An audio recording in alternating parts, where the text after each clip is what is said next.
Olá, eu sou o professor Felipe Fonseca, da Faculdade de Odontologia da Universidade Federal de Minas Gerais. Sou professor de patologia oral e hoje eu vou compartilhar com vocês um pouco do trabalho que nós desenvolvemos aqui em Belo Horizonte no estudo do carcinoma adenoide cístico de glândulas salivares. Queria agradecer muito ao professor Ramiro Tomasi por essa oportunidade, pelo convite, pela confiança e, sobretudo, pela amizade que nós temos. E espero que no futuro nós possamos desenvolver alguma atividade didática, de ensino, ao vivo, para que nós possamos interagir ainda mais, tirar dúvidas, discutir. Eu também quero entender qual que é a experiência que vocês têm nesse assunto. E espero, obviamente, que essa aula seja útil para vocês, que contribua com a formação de vocês, que nós possamos desenvolver pesquisas, investigações futuras nesse campo de estudo. Bem, quando a gente fala de neoplasia de glândula salivar, aonde o carcinoma adenoide cístico vai estar inserido, a gente tem que saber que esse é um grupo muito peculiar, muito especial de tumores.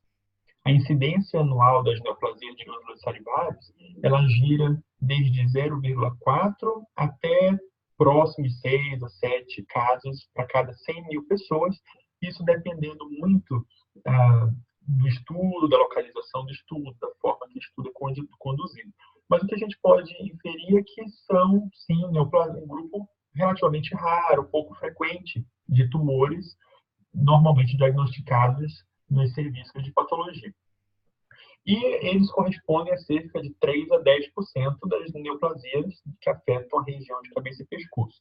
E um trabalho que nós realizamos há alguns anos, como eu vou mostrar mais à frente, esse percentual correspondeu a apenas 5% de todos os tumores diagnosticados nessa região anatômica. A glândula parótida é de longe o sítio mais afetado. Mais de 60% dos tumores de glândulas salivares se desenvolvem nesse grupo de glândulas. E as glândulas menores da cavidade oral, especialmente no palato, correspondem ao segundo sítio mais acometido, a segunda localização mais afetada, o que é especialmente importante para a gente, para nós, que trabalhamos com patologia oral. As glândulas submandibular e sublingual também são acometidas, mas em menor frequência. O que é interessante é que, quando elas são acometidas, nós temos um alto índice de neoplasias malignas diagnosticadas nestas regiões, dentre elas o carcinoma adenoide cístico.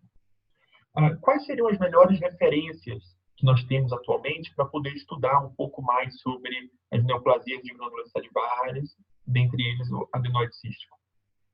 Seriam principalmente a coleção de Blue Books da OMS, da Organização Mundial da Saúde, a coleção de livros azuis. Nós estamos na 4ª edição, sendo a última delas lançada há pouco tempo, em 2017.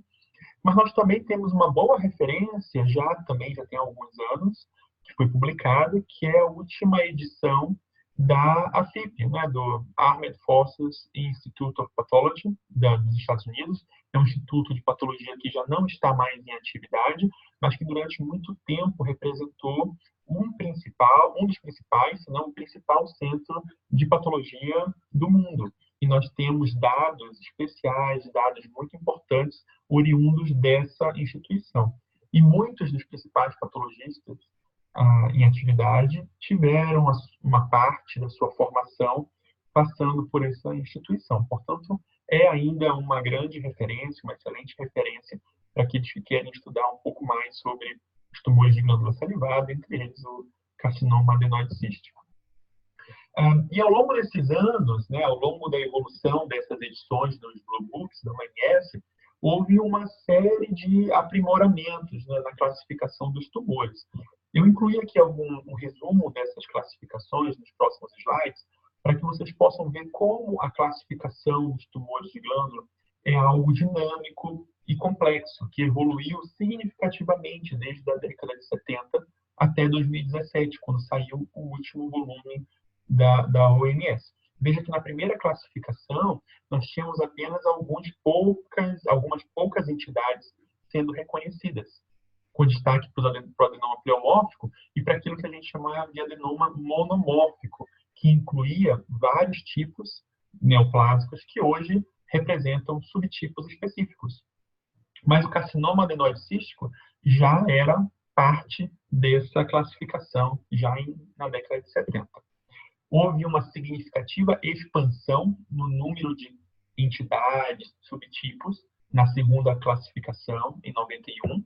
Em 2005, que representou a edição do Blue Book de maior utilidade ao longo das últimas décadas, né, sendo atualizado mais recentemente apenas, nós tivemos uma expansão ainda maior desse número de subtipos.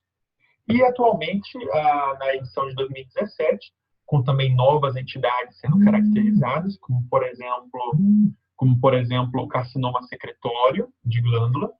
E o que é curioso é que, nesta classificação de 2017, há uma importância muito grande para os novos conceitos genéticos. Algumas dessas neoplasias passaram a ser caracterizadas pela ocorrência de eventos de mutações genéticas que caracterizam esses subtipos. É o que acontece, por exemplo, com o carcinoma secretório, que possui uma translocação cromossômica específica e que levou ao seu reconhecimento há poucos anos. Obviamente que depois disso houve uma excelente descrição clínica e microscópica que hoje nos permite identificar muito bem essa neoplasia. E isso também aconteceu com o carcinoma adenoide cístico. Apesar de, desde a década de 80, nós já conhecermos a ocorrência de translocações cromossômicas no carcinoma adenoide cístico, apenas em 2009, pelo grupo do professor Persson e colaboradores, com uma publicação na PNAS, né, que é uma revista muito importante americana, chamada Proceedings of the National Academy of Sciences, é que ele caracteriza essa translocação envolvendo os cromossomos 6 e 9, envolvendo também os genes MIB e NF1B, né, que é um fator de transcrição. Então, a partir daí, a gente começa a entender melhor a biologia do carcinoma adenoide cístico. A gente reconhece essa translocação como sendo de fundamental importância para o desenvolvimento de uma parcela significativa dos casos, como a gente vai discutir mais adiante. Nós fizemos um levantamento em 2012 de todos os casos de tumores de glândulas salivares de alguns centros do sul e sudeste do Brasil, São Paulo, Paraná, alguns estados da região sul do Brasil. E nós tivemos quase 500 casos sendo levantados.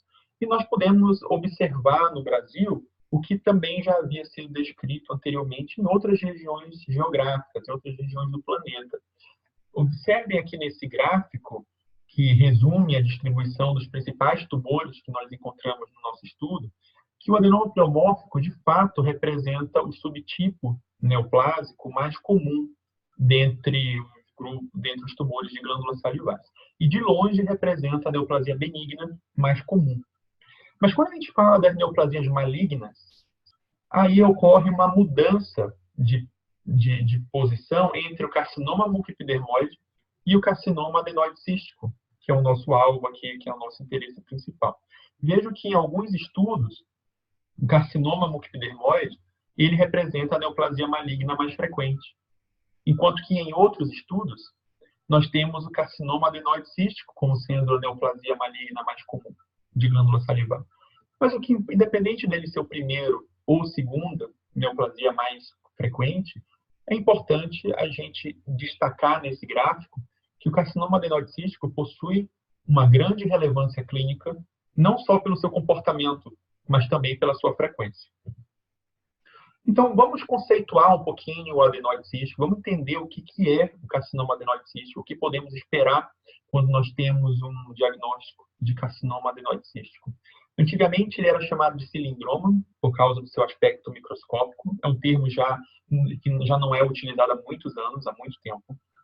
De 50% a 60% dos casos acometem as glândulas menores, especialmente na região de palato, né, sendo um dos sítios mais afetados. Isso, mais uma vez, mostra a importância da patologia oral, da estomatologia, da medicina oral para esse grupo de pacientes. Somos nós quem fazemos uma grande parcela dos diagnósticos de carcinoma adenoide cístico.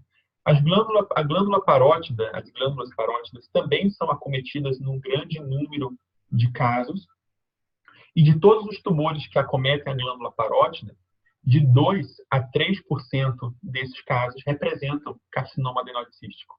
Comparem com o que acontece com a glândula submandibular, onde esse índice sobe para cerca de 17%. Isso quer dizer que, apesar do carcinoma adenoide cístico ser mais comum na glândula parótida, quando nós comparamos o percentual de neoplasias acometendo as parótidas e as submandibulares, o carcinoma adenoide cístico corresponde a uma parcela maior na segunda, em glândulas submandibulares. E isso é importante quando nós temos aumentos de volume, neoplasias em glândulas submandibulares e sublinguais. Pacientes adultos, na faixa etária entre 40, 50, 60 anos de idade, são aqueles mais acometidos. Aí ocorre uma pequena predileção pelas mulheres, pelo sexo feminino, e o tumor normalmente se manifesta como um aumento de volume, que tem um crescimento lento ao longo do tempo. A dor pode estar presente, apesar da maioria dos casos de carcinoma adenoide cístico serem assintomáticos. O que é curioso é que essa dor ela é constante e de baixo grau, mas essa intensidade ela pode aumentar com o tempo. E pode causar paralisia também, por causa do envolvimento do nervo facial, quando a glândula parótida está sendo acometida. E na boca, o palato é a região mais acometida, como já foi comentado anteriormente, e ele pode apresentar uma superfície lisa ou ulcerada. Nós vamos ver que alguns casos possuem ulceração como característica do tumor, e alguns casos possuem ulcerações decorrentes de traumas da oclusão adjacente. Esses são alguns casos que eu queria compartilhar com vocês. São casos que nós recebemos de interconsulta aqui na faculdade, ou então recebemos durante a nossa atividade clínica com os pacientes. No lado esquerdo do slide, você tem a foto de uma mulher de 34 anos que apresentava uma área de ulceração, porém ela não relatava dor, mesmo na presença de ulceração. Enquanto que do lado direito, nós também temos uma mulher de 75 anos, também não se queixava de dor, era uma lesão assintomática, mas que não possuía uma ulceração na superfície. Veja que esse aspecto clínico, ele, como nós vamos ver mais adiante, ele é muito compatível também com uma lesão benigna de glândula salivar. Um adenoma pleomórfico, ele pode se manifestar tanto como uma ulceração, como quanto uma tumefação de superfície lisa. E isso vai dificultar a nossa abordagem diagnóstica inicial. Esse é um outro caso, um homem de 37 anos, tendo uma tumefação no palato, com áreas de telangiectasia, veja uma área mais avermelhada na região posterior do palato, e ele possuía uma grande destruição do seio maxilar. Então, não é possível dizer se esse tumor veio do palato e causou a destruição no seio maxilar, ou se ele veio do seio maxilar e causou uma expansão na região de palato. Do tamanho da lesão nesse momento, essa é uma discussão que já não tem uma grande importância. Mas a relevância desse caso, que eu gostaria de compartilhar com vocês, é por causa de uma nova entidade de seio maxilar que foi descrita há poucos anos, chamada atualmente de carcinoma de seio maxilar multifenotípico associado ao HPV. Esse tumor de seio maxilar está sendo cada vez mais descrito na literatura. Ele possui áreas microscópicas idênticas ao carcinoma adenoide cístico, ou muito parecidas. Tanto é que o nome original dele era carcinoma associado, de seio maxilar associado ao HPV com áreas semelhantes ao carcinoma de adenoide cístico. Isso quer dizer o quê? Que quando você tiver um caso, um tumor, diagnosticado como carcinoma adenoide cístico e que envolva o seio maxilar, você precisa incluir essa entidade na sua lista de diagnósticos diferenciais. Você precisa excluir a possibilidade de um carcinoma multifenotípico. Veja nessas imagens microscópicas, nas imagens superiores, você tem um aspecto mais carcinomatoso, mais difuso do tumor. Porém, aqui nessa imagem do lado esquerdo inferior, você possui um padrão histológico idêntico ao carcinoma adenoide cístico. E isso pode confundir e levar a um mau diagnóstico. Quando nós investigamos algumas proteínas associadas ao vírus HPV e ao próprio HPV, por meio de imunohistoquímica e de hibridização in situ, aqui na coluna central, nas letras B e E, representa a expressão da proteína P16.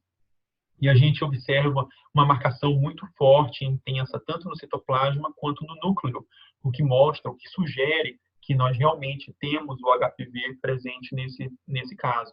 E isso é confirmado pela hibridização in situ, aqui ilustradas nas imagens C e F, que mostra aqui a marcação nuclear para o vírus. Então, isso é o que a gente encontra nesse carcinoma multifenotípico, que pode ser muito semelhante a um carcinoma adenoide cístico. Portanto, nós temos que investigar esses casos, essa possibilidade, sempre que tivermos casos de carcinoma adenoide cístico envolvendo o seio maxilar. Mas não é só o palato que é afetado, apesar do palato ser a região mais acometida pelo tumor, a língua também pode ser acometida, muito raro, mas é possível. Vejo esse caso de um homem de 30 anos com tumefação na língua. Esse é o aspecto macroscópico que nós recebemos durante o processamento do tumor. E o assoalho de boca, como eu já comentei anteriormente, também é um sítio de acometimento do carcinoma adenoide cístico. No lado esquerdo, você tem um caso com uma ulceração afetando uma mulher de 60 anos que se queixava de dor intensa, com essa ulceração na região de assoalho bucal. Esse é um caso interconsulta, compartilhado conosco pelo professor Ricardo Pedraza, da Universidade Autônoma de Nuevo León, na cidade de Monterrey, no México. E do lado direito, você vê a tumefação sem dor, né, uma tumefação indolor, assintomática, afetando uma mulher de 45 anos, também aqui no assoalho. E esse é um caso compartilhado conosco pelo professor Helder Pontes, da Universidade Federal do Pará, na cidade de Belém, que está situada no norte do Brasil. Bem, vocês veem que a manifestação clínica dos tumores de glândula salivar, ela é um desafio diagnóstico para quem faz clínica, para quem faz estomatologia ou medicina oral. Porque não há uma característica clínica única que nos permita dizer no exame inicial se aquele tumor é benigno ou se ele é maligno. Apesar de algumas características, como irregularidades na superfície, ulcerações, telangiectasias ou uma coloração azulada, sugerirem a presença de uma neoplasia maligna, elas por si só não são suficientes para dizer se aquilo é benigno ou se é maligno no contexto de glândula salivar. Isso tem alguma importância? Tem uma importância clínica, prática muito grande. Isso significa que diante de uma neoplasia, diante de uma tumefação, onde você tem como uma hipótese diagnóstica neoplasia de glândula salivar, você precisa fazer uma biópsia incisional, desde que a questão técnica lhe permita, porque você precisa da análise microscópica para confirmar esse diagnóstico. Nós tentamos criar um algoritmo de trabalho clínico, que foi publicado recentemente na URSS, para tentar guiar os clínicos nesse momento inicial diagnóstico. Então, nós criamos esse algoritmo e tentamos construir uma combinação de características que pudesse guiar o clínico na hora de receber esse paciente. Porém, nenhuma dessas características que parecem ser agressivas, que parecem estar associadas com malignidade no primeiro momento, foram independentemente associadas com neoplasias malignas de glândula salivar. Vejam nesse painel de imagens que até características que são sugestivas de agressividade, como as ulcerações, como extensas destruições teciduais, estão associadas com neoplasias benignas, como adenoma pleomórfico. Então, todos esses casos, nesse painel, representam adenoma pleomórfico. Então, a presença de ulceração por si só não é suficiente para você dizer que é uma neoplasia maligna de glândula salivar. Por outro lado, nós tivemos casos com apresentação clínica muito simples, muito superficial, muito inócua à primeira vista, como essas pequenas tumefações em palato mole, palato duro, que parecem ser neoplasias benignas, mas que depois da análise microscópica se mostraram ser carcinomas de glândulas salivares. Portanto, sempre que for possível, nós temos que realizar biópsias incisionais em tumores intraorais sugestivos de tumor de glândula salivar, porque apenas a microscopia será capaz de confirmar esse diagnóstico.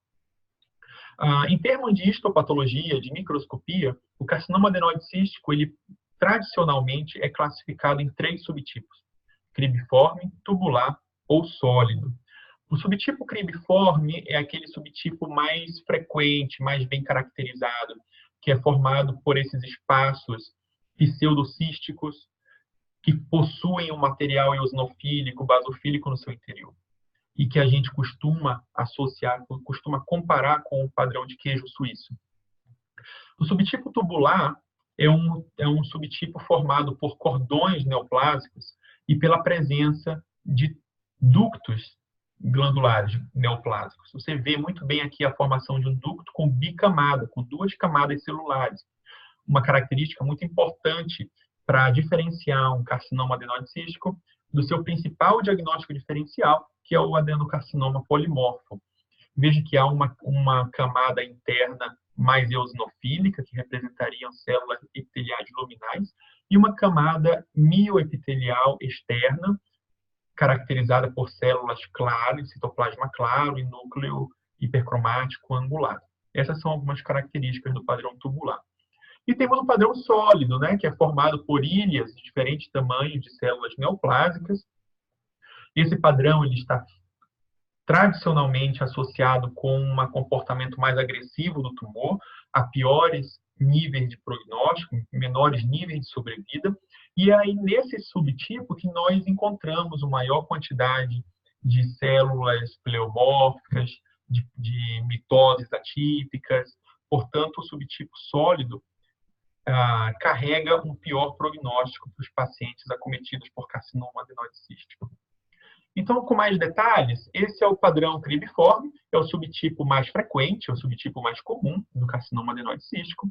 Ele é formado por ilhas de células basaloides, né, são células pequenas, com vários espaços cilíndricos no seu interior, que carregam esse material mucoide, que parece muco, né? Ele pode ser levemente basofílico ou então eosinofílico, ou eventualmente uma combinação dessas características, basofílica e eosinofílica.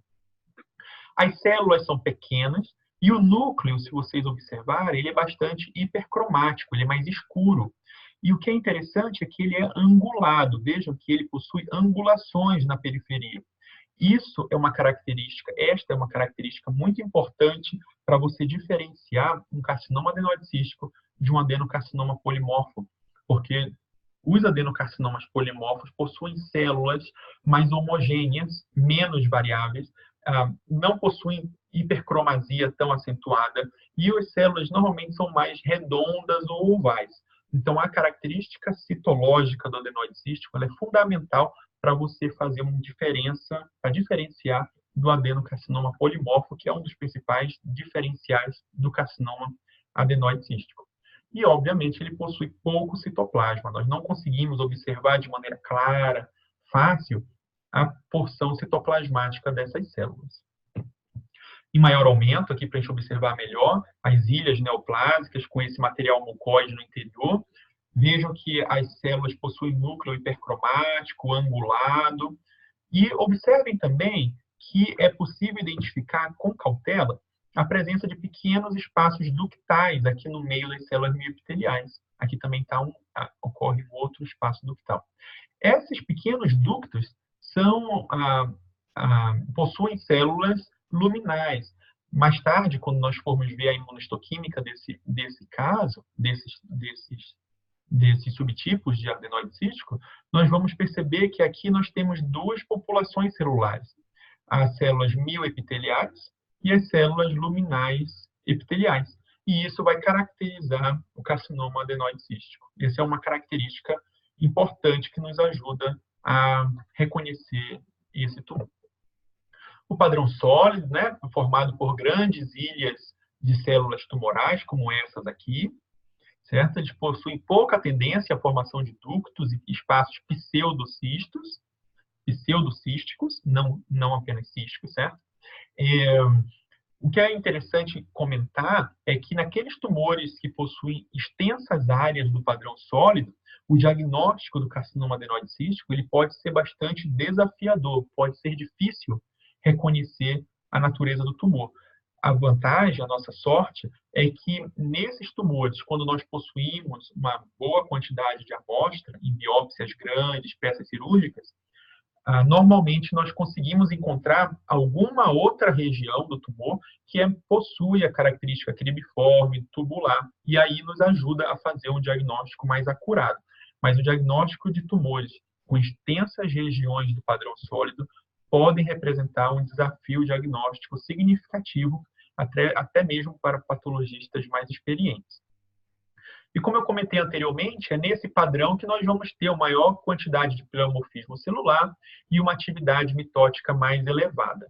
Áreas de necrose também são frequentes nesse subtipo histológico. E o padrão tubular, que é formado por células semelhantes ao padrão cribiforme, são células pequenas, com núcleo hipercromático, angulado, e que se organizam formando cordões, como vocês podem ver aqui, e espaços ductais, como, por exemplo, nessa imagem do lado direito. É possível observar uma camada interna luminal e uma camada externa mioepitelial. E vejam também que nesse padrão é muito comum nós termos o estroma hialinizado entre as células neoplásicas. Mas o que é mais comum é haver uma mistura, uma mescla de subtipos histológicos. Normalmente, nós não temos apenas o subtipo cribiforme, apenas o subtipo tubular, apenas o subtipo sólido.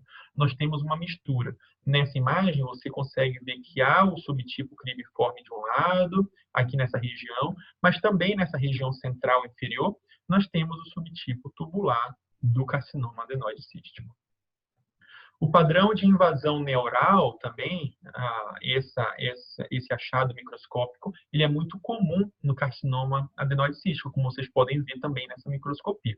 Aqui tem um grande feixe nervoso sendo infiltrado pelo carcinoma por todos os lados. A imunohistoquímica ela é importante, ela pode nos ajudar no reconhecimento do carcinoma adenoide cístico, mas você não pode interpretar a imunohistoquímica simplesmente como positiva ou negativa. Você tem que entender, você tem que reconhecer quais as populações celulares que estão sendo reconhecidas por essa reação. Por exemplo, nós podemos utilizar vários marcadores imunohistoquímicos, mas eu vou exemplificar apenas dois deles. Vamos ver aqui o P63 e a citoqueratina 7. O P63 é um marcador que, no contexto de glândula salivar, ele reconhece as células mioepiteliais.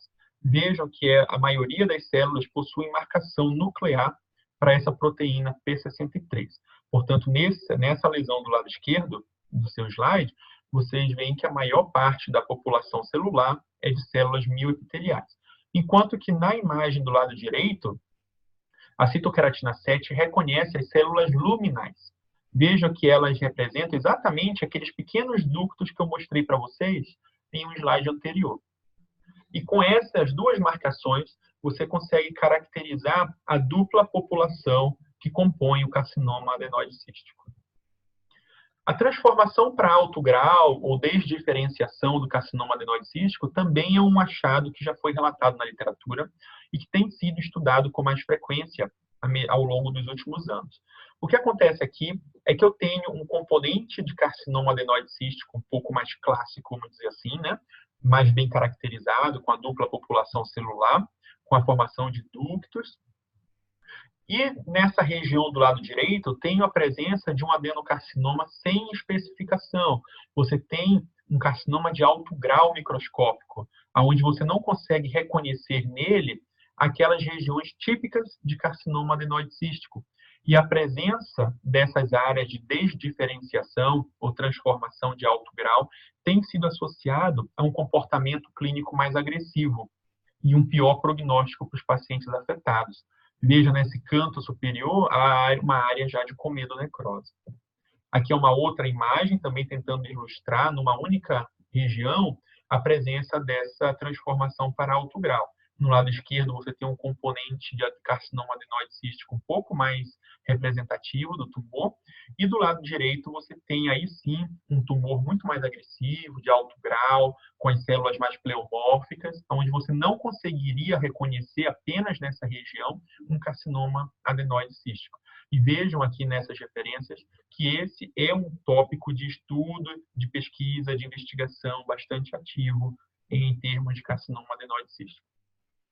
Bem, a diferença do carcinoma adenoide cístico para um adenocarcinoma polimorfo, ela pode não ser tão simples em alguns casos, especialmente naqueles onde você tem pouco material de biópsia à sua disposição.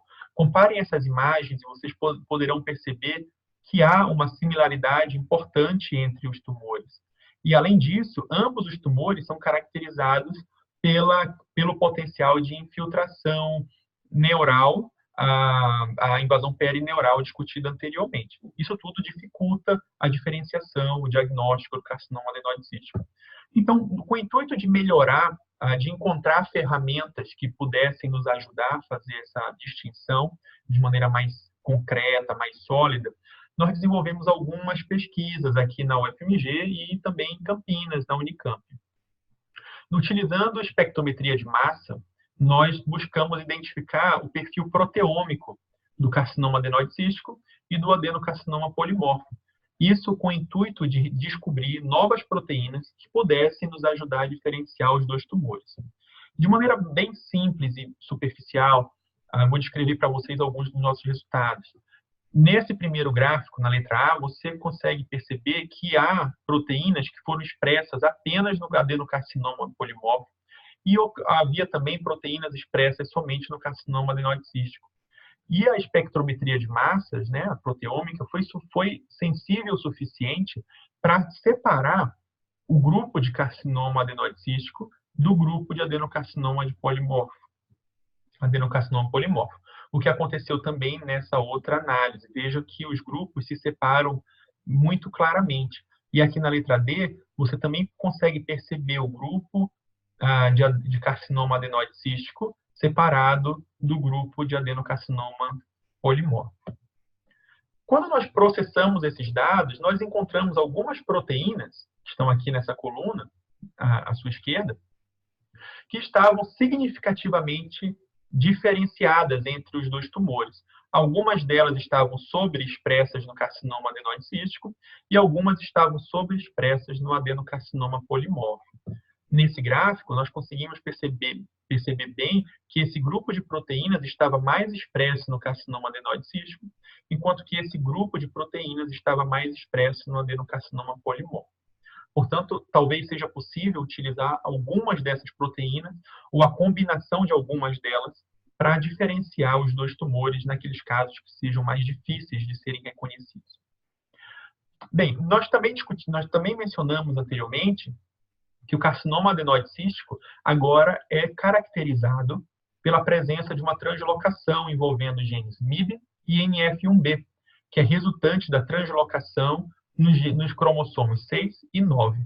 No contexto de glândula salivar, apenas o carcinoma adenoide cístico possui essa translocação. Portanto, ela teria um valor diagnóstico bastante significativo.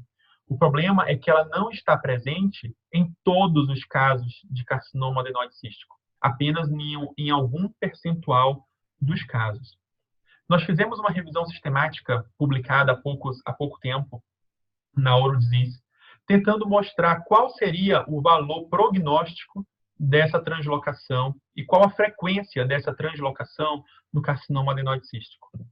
Nós fizemos essa revisão bastante extensa da literatura e nós observamos que existe uma grande heterogeneidade entre os estudos disponíveis na literatura atualmente.